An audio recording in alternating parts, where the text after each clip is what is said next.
So, applying for a job. How do we apply for a job?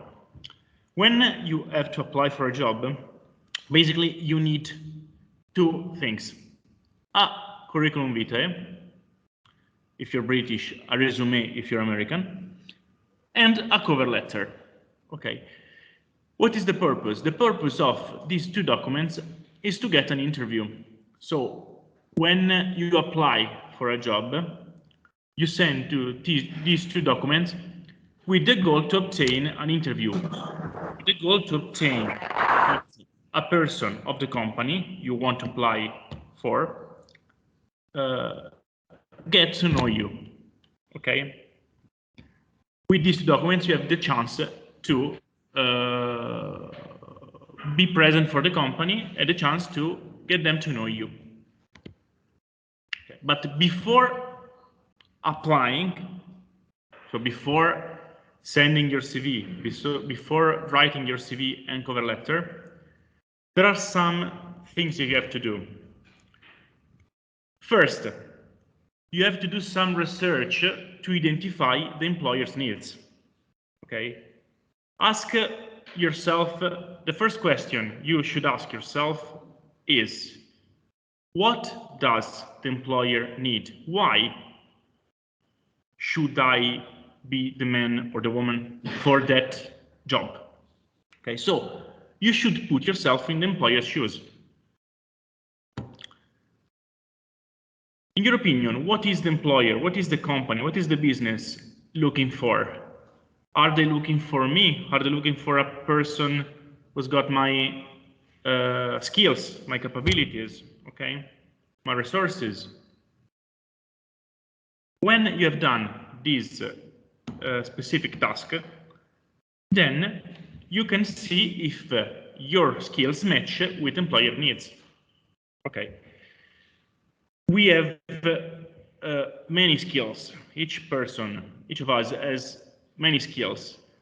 But what are the particular skills that we need to be relevant, to be perfect for that position? So I need to find what are the needs, what are the qualities that the employer is looking for. Okay, which ones of my qualities the employer is looking for?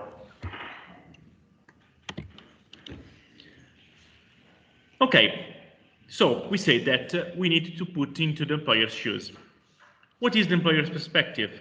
The employer perspective is, I am an employer, I want a person who can work for me, who is good at working, who has the necessary skills to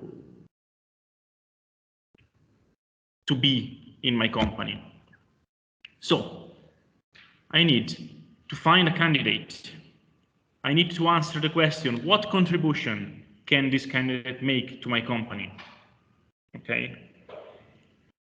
I don't, not only do I need to watch the skills of the candidate, but also his interest. I need to be sure that the candidate, the person, is interested in the company.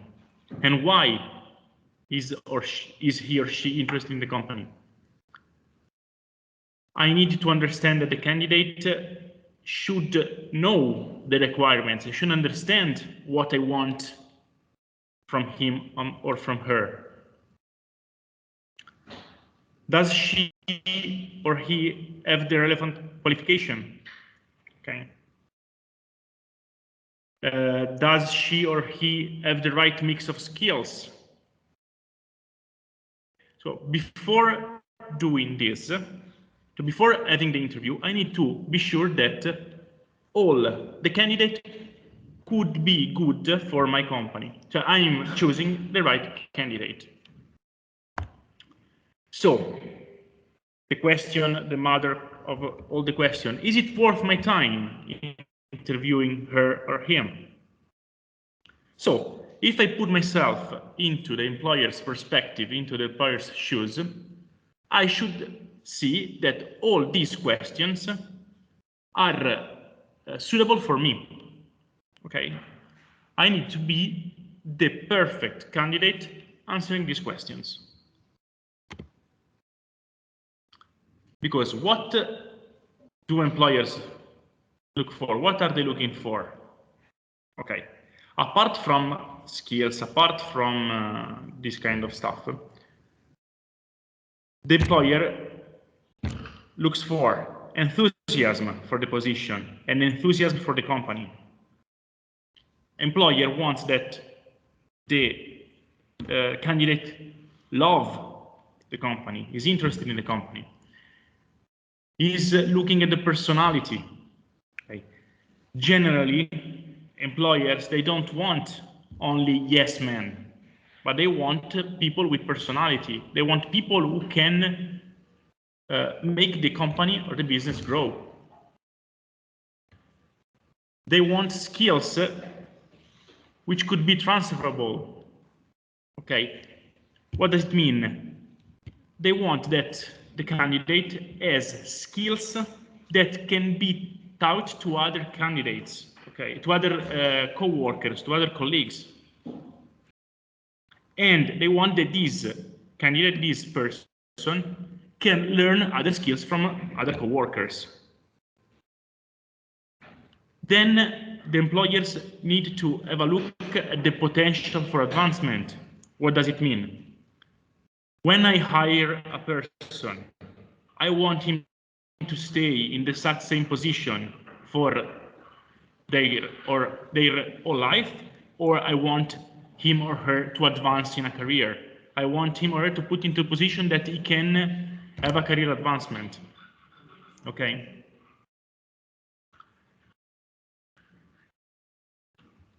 Then, of course, sometimes the employer is looking for a good academic record. So they are checking on the grades, on the marks of university or high school. They want some experience, they want a relevant experience because they must know if their candidate can work in the same field, the same field of the company, but also if can hold the stress, he can hold all the difficult things that he may encounter in his or her new job. Sometimes the employer wants a specialist knowledge, so which it could be quite obvious if in a school, for example, if I want an English teacher, I must be sure that the candidate could speak English, of course. Okay, or sometimes a very specialist knowledge on other fields, but it is important. Then at the bottom we have personal interest. What does it mean? That if I am a Marvel fan or if I have mangas at home, I collect stamps or something like that, do I have to tell to my in an interview, or do I have to tell it at my employer?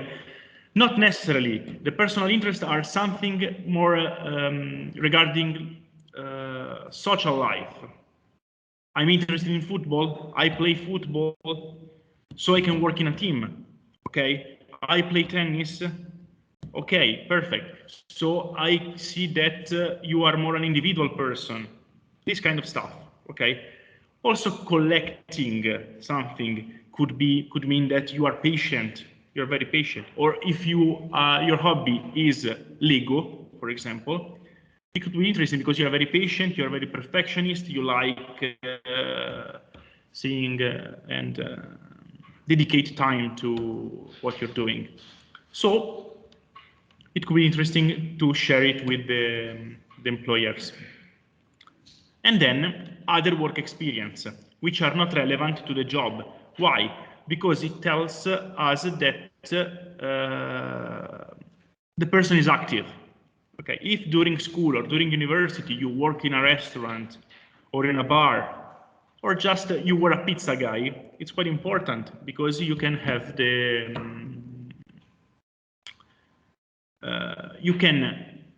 the employer have in mind that this person was active. Okay. Any questions so far? No, I didn't understand. This is a list from the most important thing to the less important thing that you have to say when someone say you are. Well, turn it off, please. Okay. Well, not necessarily from the most important to the least important, but there are things that they can ask. Of course, they can ask the first things like enthusiasm, personality. Yes, you must show this kind of stuff. The other are quite important, but probably they're not so relevant. But it's not necessarily from the most important to the least important. I have a question. Do you agree that nowadays people are, when you go for a job, people are looking more at your personality and your working in a team skills than your academic skills? Or do you still think that they're on a similar level? Well, it depends. If you don't go too personal, I think it's something that the employer should know when they hire a person. Okay. Regarding academic potential and academic record, it's quite controversial. Okay, because it depends. Of course, for certain kind of job, you need to be qualified. You need a degree. You need a high mark. You cannot be a doctor if you don't have a degree in medicine, of course. But if you don't go too personal, I think that questions are okay. I don't agree when during an interview employers ask about your personal life, or if you want to be married, if you want to have child, or something like that, because it's personal, it's not relevant to the job, so it shouldn't be asked. But if you, as soon as you don't go too personal, I think it's okay. Did I answer your question?